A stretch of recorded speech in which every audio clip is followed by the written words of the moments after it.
All right, I hope you're ready for your daily dose of inspiration, motivation, and education, because today you are going to get the lifetime success process straight from my business partner, Robert Stuberg.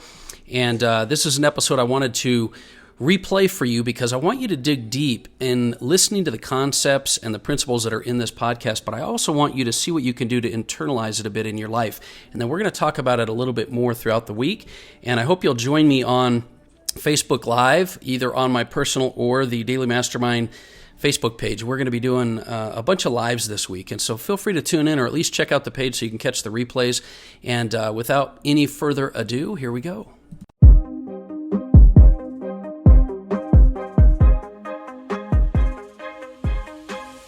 Welcome back to the Daily Mastermind. Glad you guys are here with me today. Today we've got something really awesome to be able to share with you. It's my partner, longtime friend and mentor, Robert Stuberg.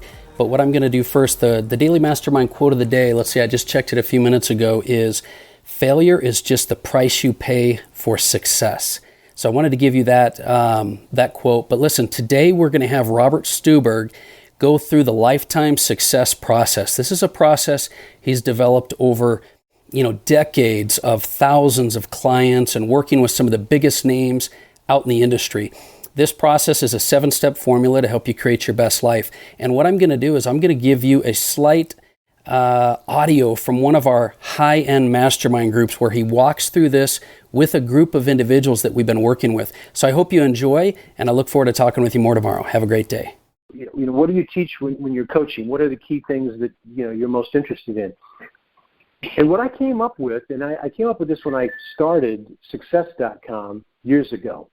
When I left Conan, I got the domain success.com, and I created a whole business around that I eventually sold to Success Magazine. And that business was based on what I call the lifetime success process, which I'm not sure the exact page this is on. George can probably tell us in Life Handbook, but it's in there. And there basically are 7 parts to it, which I wanted to just review today, and then we can talk about each one of them in some detail if you have some questions on them. But you might want to start by just writing each of these down. The first 3, we've covered a little bit, but not as much as they can and need to be covered. The starting point to me for somebody on the journey in life, they want to achieve a higher level of success, is they need to learn what I call the secret. And all of you know what that is. In fact, who can tell me what the secret is? Anybody? What is the secret?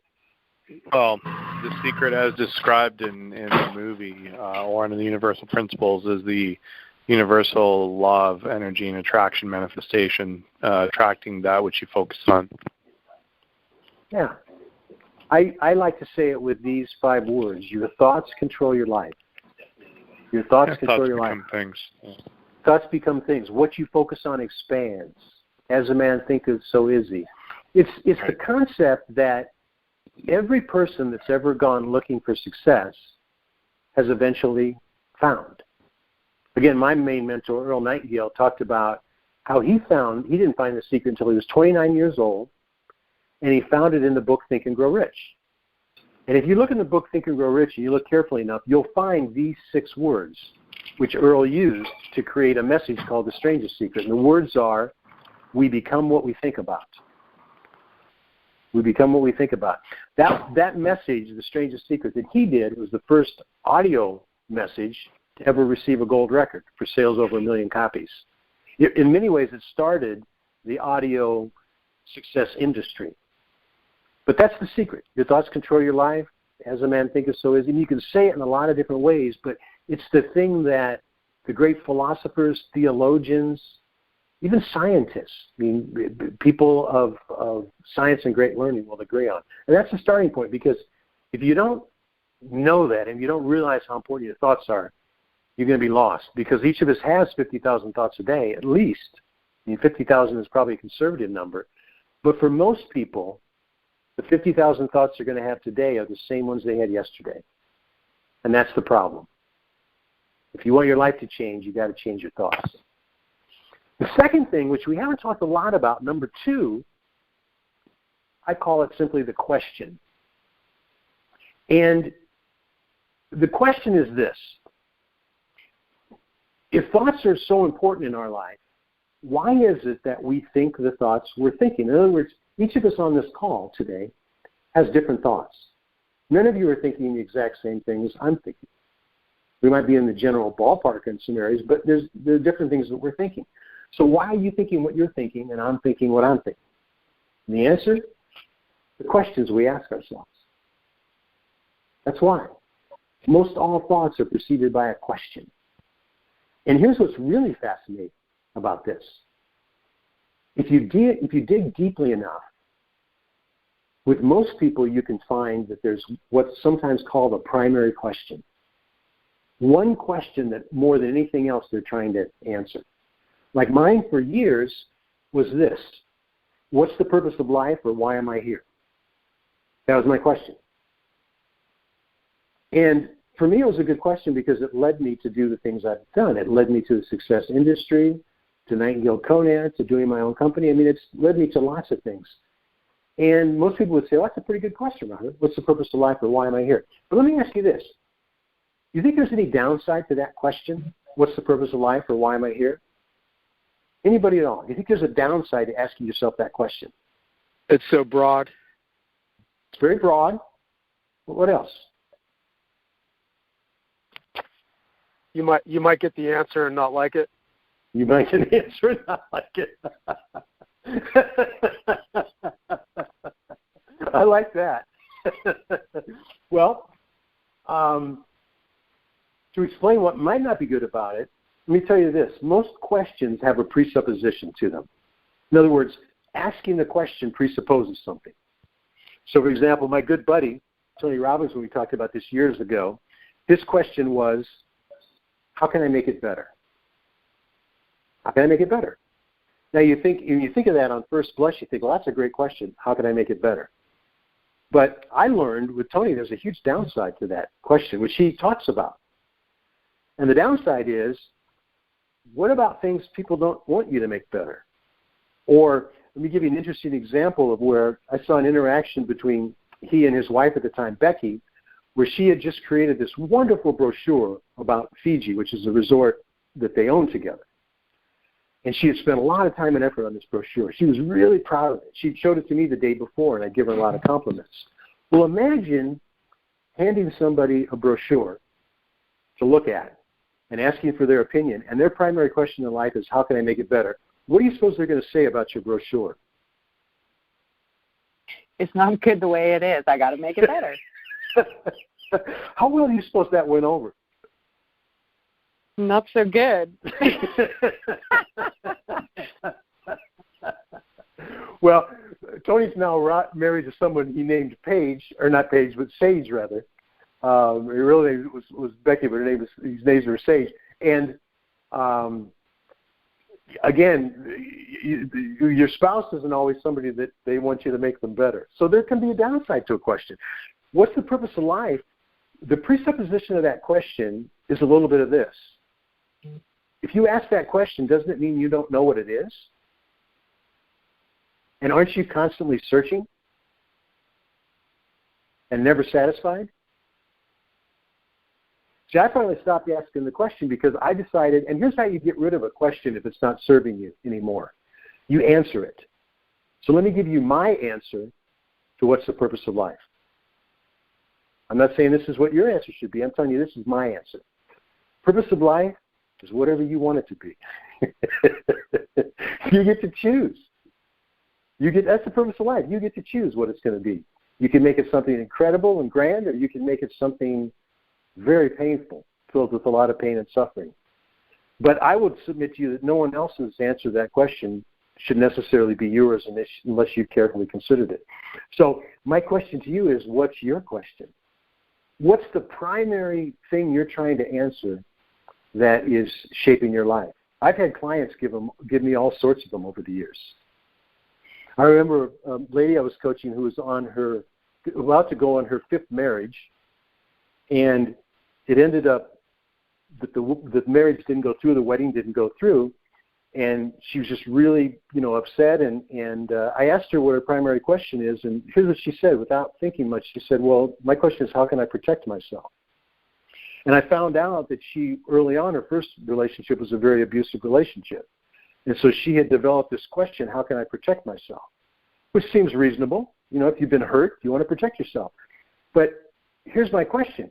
If you're going to get in a loving relationship with someone, you give and take love, and your primary question is, how can I protect myself? How's that going to work? So you're only going to go so far in that relationship, and then you have to put the wall up because you got to protect yourself. Or the lady who said to me, and she's a Fortune 500 she was an executive of a Fortune 500 company, picture of success. But one after she talked to me once and she got to know me, she said, Robert, I have to tell you, I'm not really that happy in my life. And how many people out there fool you into, you think they're happy, but if they would really tell you the truth. And she said, I don't know, I'm just not that happy. I know I've got a wonderful husband and wonderful kids and all these things, but I'm not happy. And I said, well, what's your question? What are you asking yourself? What question is always on your mind? And she said, that's easy. Since I was a little girl, I've always wondered. I wonder what they're thinking of me. I wonder what they're thinking of me. Now imagine having that question. Every question can have a good side and a bad side. Here's what's good about that question. She had done all sorts of things her whole life to get other people to think good things about her. She'd won beauty contests. She'd done well in school. Graduated from an Ivy League school. Made lots of money. I mean, again, she'd risen to the top in corporate America with the glass ceiling at a time when it's still harder for women than it is for guys. She did it, though. But see, that question, wonder what they're thinking of me, who's in charge of her life? It certainly isn't her. She's wondering what other people are thinking. That's who's in charge of her life. What's your boss thinking? What's your husband thinking? What are people thinking?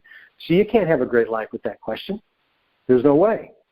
The problem is you can't know what other people are thinking. And I remember I said this to her. She said, well, I could ask them. And I remember saying to her, well, does anybody ever lie to you? So see, if you go through your life with that question, that won't work. And I could give you example after example, but what's most important is what's your question? And every client you're ever going to coach, you need to know what their question is. And perhaps help them to create another one. Because my cardinal rule in coaching, I consider it like my prime directive. Star Trek had the prime directive, not to interfere. I will interfere, but I won't interfere in this way. I will never, ever tell somebody what to believe. That's out of bounds in my way of thinking. However, I will tell somebody what I think the consequences of their beliefs are. Right? In other words, if I were to believe that, this is what I think that would lead me to do, or lead me to, religion is an interesting area here. We have some people in the world that have really crazy ideas about, evidently, what God thinks. The people who think they know the mind of God and will tell you things that when you think about it, you're like, well, that's crazy. That doesn't make any sense. Well, you get to believe whatever you want, but what are the consequences to those beliefs? Are those beliefs that are good for you, good for others, and serve the greater good? Or are they beliefs that are damaging you, damaging others, and damaging the planet that we live on? So that's number 2, the question. We got the secret, we got the question. You already know number 3, the emotion. What are the emotions that are guiding you? It's critically important. But notice how these have to kind of come in a certain process, which is why I call this the lifetime success process. This is not something you achieve. This is something you continually work on making better. This is how you improve your life, the lifetime success process. What comes next? You know what the next one is, the talent. What is your unique talent? What are you able to do in a way that nobody else on the planet can do? I mean, you are unique and special. Nobody like you has ever appeared on planet Earth, and no one like you will ever appear again. It's you. What are you going to do with that? That's the talent. Next up, and see, here's where most people start. They start with number 5. They talk about goals. Tell me what your goals are. I don't want to know what your goals are until I know that you know the secret, the question, the emotion, and the talent. Because here's the problem most people have with their goals in their life. They don't fit who they are. Many people are going after goals that they really don't even want. If they got them, it wouldn't even make them happy. Your goals have to be in alignment with your question, with the emotions that you want, and most importantly, the talent. Because if your goal is one where you're thinking, well, as soon as I get that, then I'm going to be happy. See, you've lost at the game of life. Because the game of life is played in the present moment. It's not played in the past, and it's not played in the future. Past is gone. Spending time there is a waste of time, which you can't spend time there anyway, but you can waste your present moment in the past, or you can waste too much of your present moment in the future. I mean, it's good to have that direction, that next port of call, but you should be enjoying driving your ship. That's what it's all about. And then the next one, number 6, is the formula. And the formula is a process that I think almost everybody would agree to in terms of how to achieve pretty much any goal. And here they are real quick. What do you need to achieve your goal? Number 1, you need clarity. Determine what you want. Number 2, most people miss this, you need purpose. Why is it that you want it? Whatever it is you want, why do you want it? Because what do we know about life? We know that purpose is stronger than object. I knew I wanted to live in $1 million house overlooking the water. I knew that. But that's just a thing. What pulled it towards me is why I wanted it. Right? How that would make me feel. How it would feel to raise my family in that environment. How it would feel to be that part of a community where I could have people over and celebrate that kind of a situation. So more important than your goals are the reasons why. Because you can get what you want if you get in touch with the reasons why. And that's what the formula talks about. Clarity, then purpose, then what's the next thing? Strategy. If you're not making progress on your goal, it's simply you might need a better strategy. You might need a different way to go about it. Not that you can't have it. It's just that you need a different strategy. Then priority, which we learned with those 6 most important things every day. What are the most important things you can do to move you in the direction of your goal? And then finally, the last step is action. You're not going to get anywhere without taking action. Again, we kid ourselves sometimes into thinking that it's all about what we think. It's important what we think. But again, like we talked about, what can I manifest, experience, and expand? In order to manifest, you got to take action. And then finally, number 7 is what I simply call the path. And the path, I guess, is to me more of kind of the spiritual journey in life. It's how you play the game and how you live your life. The word that to me I most identify with the path is lifestyle. And living a better lifestyle doesn't always mean more money. In fact, I know a lot of people that have plenty of money, but they have a horrible lifestyle, rotten lifestyle. I also know people that don't have as much money that have a remarkable lifestyle. I was just thinking about the Dalai Lama again. The Dalai Lama is really not that much into things per se, money and all the trappings of success on that side of it. But is he on a pretty cool path? Is he having a pretty amazing lifestyle? I'd say the answer is yes. Now, can you be on that same kind of a path and still have money be a part of it? Absolutely. Absolutely. I mean, I never confuse the idea that, spirituality has any negative connections with money. Again, money just makes you more of what you already are. And if you're spiritual, you'll have even more opportunities to be more spiritual and help others to do the same. So, any questions or comments on anyone on this idea of the lifetime success process? Can you see how that kind of a process can shape not only your life, but can shape how you could literally coach anybody? What do you think? This is brilliant. I love it. I've never thought of it this way, Robert. The way that you've laid it out is so opposite of what everyone else has taught me in life. I'm like having such a higher level thinking and just really excited about the stimulation that I'm feeling from all that you're sharing with us today. Cool. I appreciate that. I'll tell you one other thing about the process that's really important. I have a process, and that's the lifetime success process that I teach. But I can tell you this, every successful person every successful entrepreneur, and I work more with entrepreneurs than anybody else. I mean, that's primarily my target. I work with people that are entrepreneurs. Any kind of a business that's out there that's really successful, any entrepreneur, there's a process behind it. And yet most people don't know what their process is for whatever it is they're doing. I have another business that's called Strategic Publisher, where I help people publish their products. And it's what I started doing at Nightingale Conant all those years ago with, Tony Robbins and Wayne Dyer and Deepak Chopra and Stephen Covey. I mean, there was a process that I figured out works really well to publish things and to get them done and would get results. And there were other processes I saw people use that didn't work. And so it's one of the things I would encourage all of you to think about is what's your process? And you can always start by using somebody else's. But eventually you'll come up with your own. You'll personalize it to you. But when it comes to coaching, I've been around this industry all my life, and I've never found a better alignment than these 7 things. If I can get somebody in alignment with this, and then I can help them consistently develop in those things on a regular basis, there's nobody who's not going to make improvement.